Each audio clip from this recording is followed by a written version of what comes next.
আসসালামু আলাইকুম। সবাইকে জানাই কোয়ান্টাম সায়েন্স সলিউশনের পক্ষ থেকে সবাইকে স্বাগতম। আবারও তোমাদের মাঝে ভিডিও নিয়ে আসলাম পরিমাণগত রসায়নে সিলেট বোর্ড 2023 সালে একটি প্রশ্ন এসেছিল।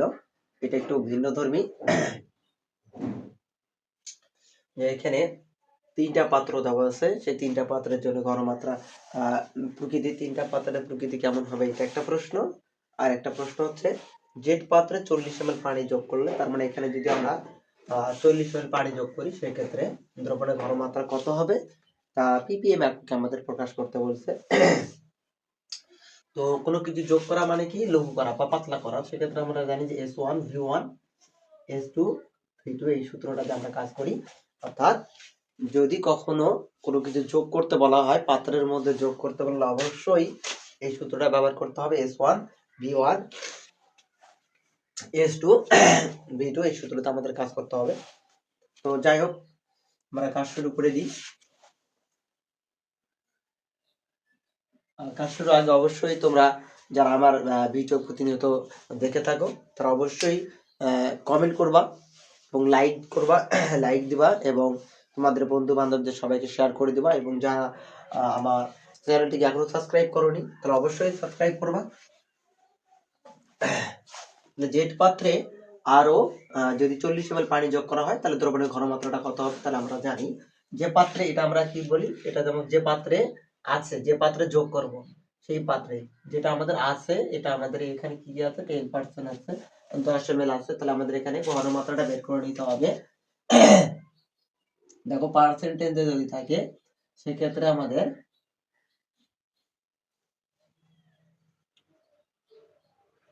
যে পাত্রের ক্ষেত্রে W/SMV/1000 এই সূত্রটা দিয়ে আমাদের আগে কি করতে হবে, ঘনমাত্রা বের করতে হবে। S = 1000 W/MV। তো দেখো এখানে আমরা 1000 ঠিক থাকলো। M হচ্ছে কত, দেখো M হচ্ছে আণবিক ভর। যে পাত্রে কি আছে, সোডিয়াম হাইড্রোক্সাইড আছে, তার আণবিক ভর হচ্ছে আমাদের 40। সোডিয়াম হাইড্রোক্সাইড আণবিক ভর কি, তাহলে এই পাত্রটার এর হচ্ছে আণবিক ভর M হচ্ছে কত 40, তাহলে এটা আমাদের 40 পাই গেলাম আমরা। আর W এখানে দেখো 0.4 আছে, তাহলে আমরা এটাকে কিসের সঙ্গে তুলনা করি, W/V এর সঙ্গে তুলনা করলে 0.4 ভাগ নিচে কত 100, তাহলে 100টা হচ্ছে আমাদের আয়তন আর 0.4% হচ্ছে আমাদের W। তাহলে এটা আমাদের ক্যালকুলেশন করলে আমাদের যে মানটা আসবে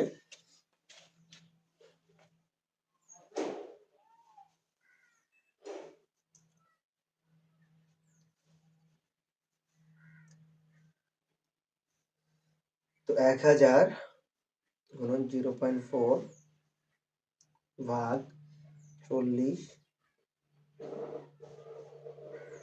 ভাগ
তো আজান ছিল, এই জন্য আমরা বিরতি রাখছিলাম। এখন দেখো যে কাজটা আমরা করবো, যে এই যে এখানে আমাদের বলা আছে যে জেট পাত্রে 40 ml যে পানি যোগ করবো, তাহলে আমরা যখনই কোনো কিছু যোগ করবো তখন বলছিলাম আমরা এই সূত্রতে কাজ করতে হবে। তাহলে S1 V1, S1 টা কি, যে পাত্রে আমরা যোগ করবো সেই পাত্রের ঘনমাত্রা, যে পাত্রে আমরা যোগ করবো তার আয়তন। দেখো যে পাত্রে আমরা যুক্ত করতেছি সেই পাত্রের কি নেই, সেই পাত্রের কিন্তু আমাদের ঘনমাত্রাটা নেই, এখানে আমাদের কি নেই, ঘনমাত্রাটা নেই। সেক্ষেত্রে আমাদের কি করতে হলো, ঘনমাত্রাটা আমাদের বের করে নেওয়া লাগলো। তো ঘনমাত্রা যখন আমরা পেলাম, এখানে আমাদের 10 ml আছে আয়তন, তো S2 টা আমাদের বের করতে হবে। আর V2 টা হচ্ছে এই যে এখানে 10 ml আছে, আমরা আরো 40 ml যুক্ত করতেছি, তাহলে আয়তনটা বাড়তেছে, এটা হচ্ছে আমাদের V2। তাহলে আমরা S1 লিখতে পারি কি, S1 হচ্ছে 0.1 m, আমরা লিখতে পারি। V1 টা লিখতে পারি আমাদের 10 ml, এখানে আছে 10 ml। আর S2 টা আমরা লিখতে পারি, S2 টা আমরা বের করব, V2 এর মানটা আমরা পাবো কত, V2 এর মানটা হচ্ছে আগে ছিল 10 আর আমরা যোগ করলাম কত, 40 এত ml, তাহলে মোটে হইলো কত, 50 ml। এটা আমরা যুক্ত করলাম। S2 টা আমাদের কত, এটা আমাদের বের করতে হবে। তাহলে আমরা জানি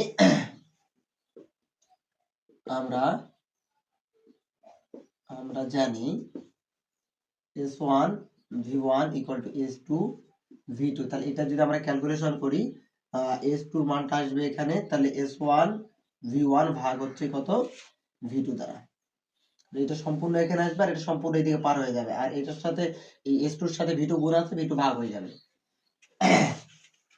V2 এর মানটা কত, 50 ml, 50, S1 এর মান হচ্ছে 0.1 গুণন 10।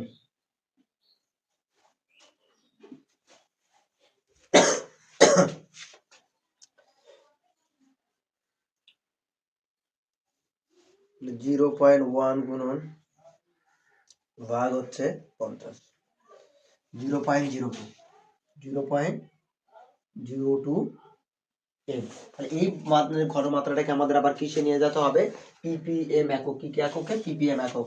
তাহলে ppm এককের জন্য অথবা আমরা লিখতে পারি 0.02 m সমান 0.02 মোল পার লিটার। তাহলে আমরা বলছিলাম যে 0.02 গুণন এর সাথে আণবিক ভর, কি গুণ করবো, আণবিক ভর কত, এই সোডিয়াম হাইড্রোক্সাইড আণবিক ভর 40, তার সাথে গুণ করবো কত, 10 টু দি পাওয়ার 3। তাহলে আমাদের কি হবে, milligram per litre, milligram per litre. তাহলে এটাকে বলা হচ্ছে ppm একক।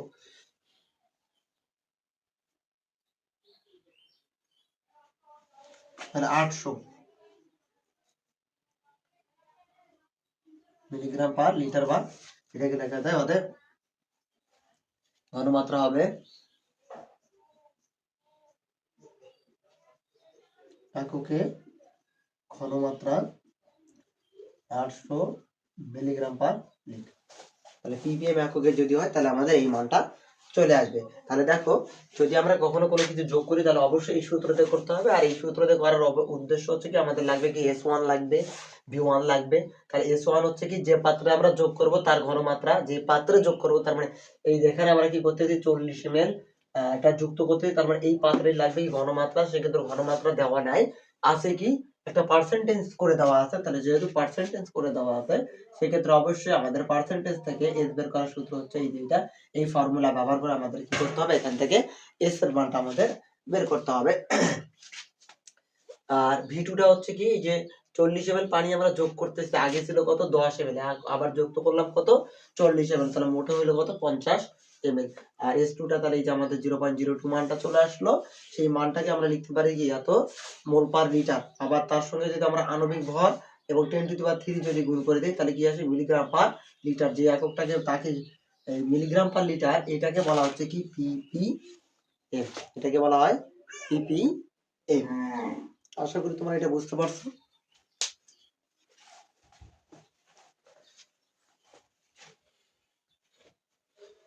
এখন আমাদের যে প্রশ্নটা আছে এখানে, আমাদের সেই প্রশ্নটা নিয়ে কাজ করতে হবে যে যে উদ্দীপক এক্স পাত্রে দ্রবণে YZ দ্রবণ যোগ করলে, তার মানে আমাদের যদি যে পাত্রটা আছে, যে পাত্রটা আছে, তাহলে আমরা এটার ঘনমাত্রাটা পাইলাম কত, যে এই পাত্রের ঘনমাত্রা পাইলাম আমরা 0.1 m। এটা আমাদের কাজে লাগবে।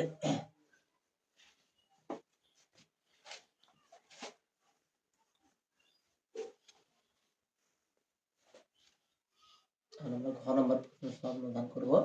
ঘ নম্বর প্রশ্নতে এসে বলা আছে যে উদ্দীপকের এক্স পাত্রে, তার মানে এই পাত্রের মধ্যে যদি একেও যুক্ত করে দেওয়া হয় আবার এইটাকেও যদি যোগ করে দেওয়া হয়, সেই ক্ষেত্রে দ্রবণের ঘনমাত্রা বা মিশ্রণের প্রকৃতিটা কিরূপ হবে সেটা আমাদের বের করতে হবে। তাহলে মিশ্রণের প্রকৃতি বের করতে হলে অবশ্যই কি লাগে, ঘনমাত্রা লাগে আর আয়তন লাগে। তাহলে এটাতে ভি আছে, এসও আছে, ভি আছে কিন্তু এস নাই, এস বের করার উপায় আছে, এখানে আমাদের এস বের করতে পারবো আমরা।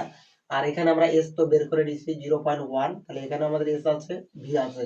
তাহলে আমাদের বলা আছে দ্রবণের প্রকৃতি নির্ণয় করতে গেলে দ্রবণের প্রকৃতি বললেই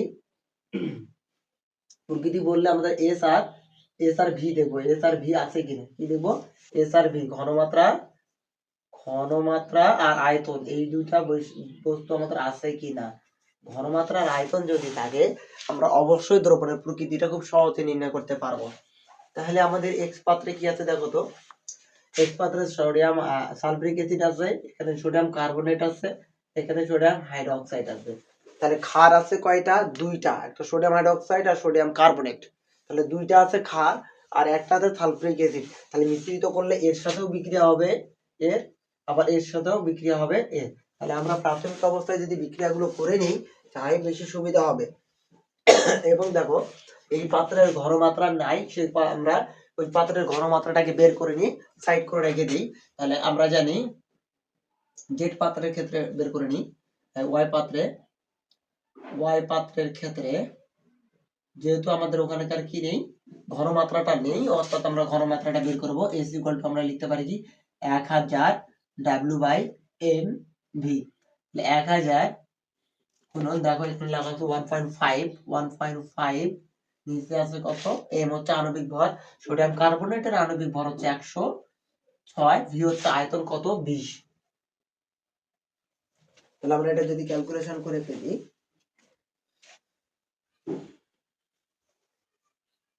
এক হাজার গুণন 1.5 ভাগ 20 ভাগ হচ্ছে 106, 0.7। তাহলে আমাদের মানটা আছে 0.71, আমরা ধরে নিতে পারি আসন্ন মান যোগ করে দিয়ে এই পরিমাণে আমাদের ঘনমাত্রা আসবে। এখন আমরা বিক্রিয়াগুলো করব। যে বিক্রিয়াগুলো হবে দেখো সালফিউরিক অ্যাসিডের সাথে আমাদের H2SO4 এর সাথে আমাদের বিক্রিয়া হবে, এর সাথে একবার আমরা বিক্রিয়া করব সোডিয়াম হাইড্রোক্সাইড। তাহলে আমরা যদি করি এখানে সোডিয়াম হাইড্রোক্সাইড বিক্রিয়া করলে তাহলে কি পাবো, সালফেট সোডিয়ামের সাথে বিক্রিয়া করলে সোডিয়াম 2SO4 প্লাস আমরা পাবো কি পানি। তাহলে দেখো তো এখানে এর হচ্ছে তুল্য সংখ্যা 2, এর তুল্য সংখ্যা 1, তাহলে এখানে দিয়ে দিলে আমাদের কি সমতা হয়ে যাবে। আবার সালফিউরিক অ্যাসিড কার সাথে বিক্রিয়া করবে, এই সালফিউরিক অ্যাসিড আবার বিক্রিয়া করবে হচ্ছে তোমার সোডিয়াম কার্বনেটের সাথে, কার সাথে, সোডিয়াম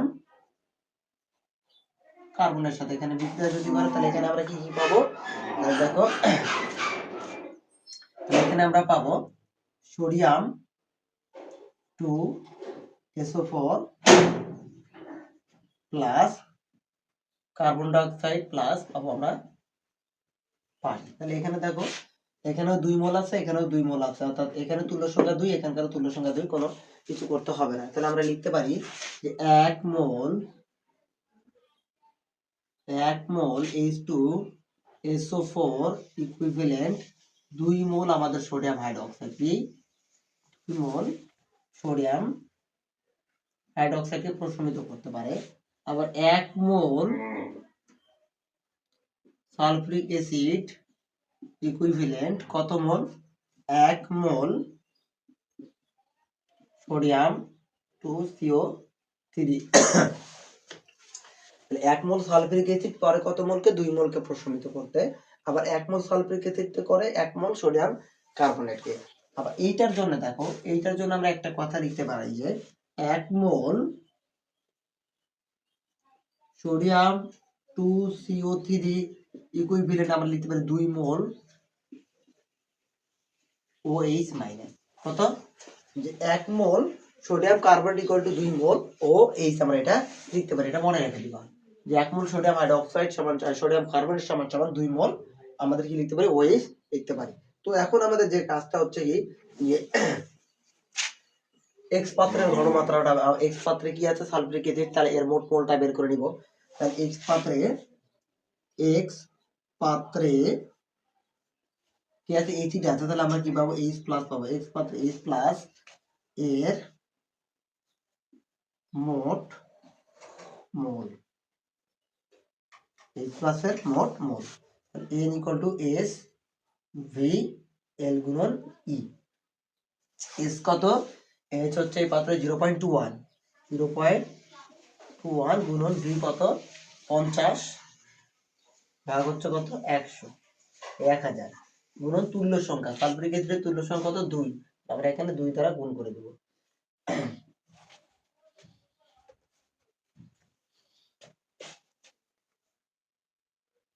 তাহলে এখানে 0.21 গুণন 50 গুণন 2 ভাগ 1000, তাহলে 0. এখানে লিখতে পারবো আমরা 0.021 মোল, এত মোল আমরা এক্স পাত্রে পেলাম। এখন আমাদের কি করতে হবে, যে এই যে জেড পাত্র এবং ওয়াই পাত্র, এই ওয়াই পাত্রে কি আছে আমাদের, ওয়াই পাত্রেও আমাদের কি আছে, সোডিয়াম হাইড্রোক্সাইড ওএইচ আছে। ওয়াই পাত্রে আমরা লিখতে পারি ওয়াই পাত্রে ওএইচ মাইনাস এর মোট মোল, মোট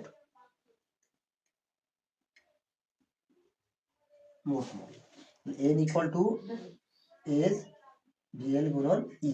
তাহলে এসটা কত দেখো তো, এখানকার আমরা এস বের করি 0.71 গুণন ভিটা কত 20 ml, 20 ভাগ 1000 গুণন ই কত, এই যে সোডিয়াম কার্বনেটে কতটুকু ওএইচ আছে, দেখো সোডিয়াম কার্বনেটে ওএইচ আছে কয়টা, 2টা ওএইচ, কয়টা ওএইচ আছে, 2টা ওএইচ আছে, তাহলে আমাদের এখানে তুল্য সংখ্যা 2 গুণ করে দেব।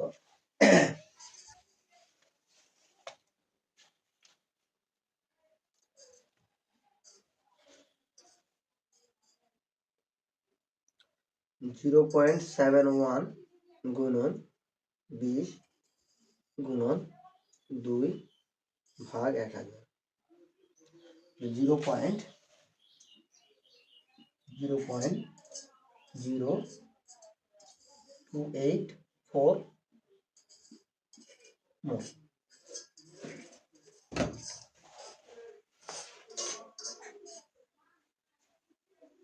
এখন থাকলো আমাদের কি, ওয়াই পাত্র চলে গেল, এখন আমাদের জেড পাত্র কিসে, এখন আমরা জেড পাত্রের কাজ করে নেব। জেড পাত্রে ওএইচ, জেড পাত্রে কি আছে, ক্ষার আছে, তাহলে ওএইচ এর মোট মোল, ওএইচ এর মোট মোল N equal S V L গুণন ই। তাহলে এসটা কত দেখো তো, এটা আমরা বের করে রাখছিলাম 0.1 গুণন ভিটা কত 10 ভাগ 1000 গুণন এর তুল্য সংখ্যা, সোডিয়াম হাইড্রোক্সাইড ওএইচ আছে কয়টা, একটা কয়টি, একটি, তাহলে তুল্য সংখ্যা তার কত 1।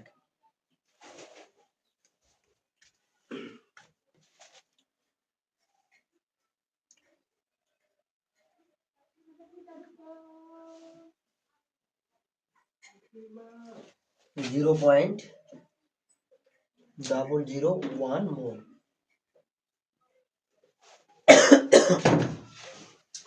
তো আমাদের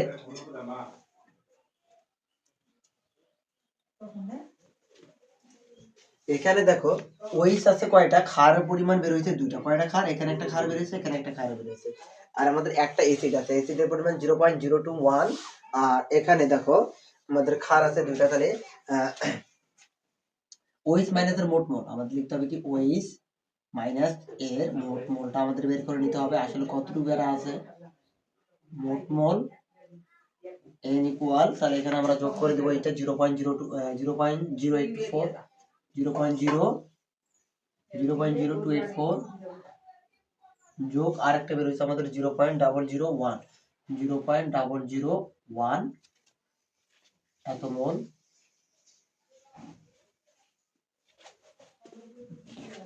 আমরা ক্যালকুলেশন করে নিব আসলে এখানে আমাদের কতটুকু আসে, মানটা 0.00284, আমাদের আছে 0.0294 মোল। তাহলে দেখো আমাদের ক্ষার আসলে এতটুকু, আমাদের অ্যাসিড আছে হচ্ছে 0.21, তাহলে আমাদের দেখা যাচ্ছে ক্ষারের পরিমাণটা বেশি 0.29 আর 0.21, তাহলে অবশিষ্ট থাকতেছে কি অবশিষ্ট OH এর পরিমাণ, তাহলে পরিমাণটা হচ্ছে অবশিষ্ট OH আমাদের বেঁচে যাচ্ছে, তাহলে 0.0294 মাইনাস 0.021 তাহলে এখানে আমরা ক্যালকুলেশন করলে পাবো 0.021 মাইনাস 0.021 লাস্টে আমাদের 0.0084 মোল। তার মানে এই মোলটা আমাদের কি থাকতেছে অতিরিক্ত থেকে যাচ্ছে। কি থাকতেছে? এইটা আমাদের অতিরিক্ত, কিসের পরিমাণটা অতিরিক্ত থেকে গেল? ক্ষারের পরিমাণটা অতিরিক্ত থেকে গেল। কিসের পরিমাণ? ক্ষারের পরিমাণটা অবশিষ্ট আমাদের থেকে গেল। যেহেতু আমাদের ক্ষারের পরিমাণ অবশিষ্ট থেকে গেল, তাহলে আমরা বলতে পারি যে দ্রবণের প্রকৃতিটা কি হবে? ক্ষারীয়। দ্রবণের প্রকৃতি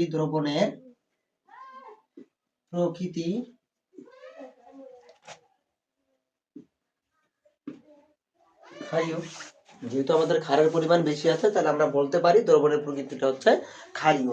অর্থাৎ ক্ষারের পরিমাণ বেশি হলে দ্রবণের প্রকৃতি হবে ক্ষারীয়, আর অ্যাসিডের পরিমাণ বেশি হলে দ্রবণের প্রকৃতি হবে অ্যাসিডীয়। তার মানে এই জায়গায় যে দ্রবণের প্রকৃতি বের করতে হলে অবশ্যই আমাদের ঘনমাত্রা জানতে হবে এবং ওই পাত্রের আয়তন থাকতে হবে, না হলে এই নিয়মে আমরা কিন্তু করতে পারবো না।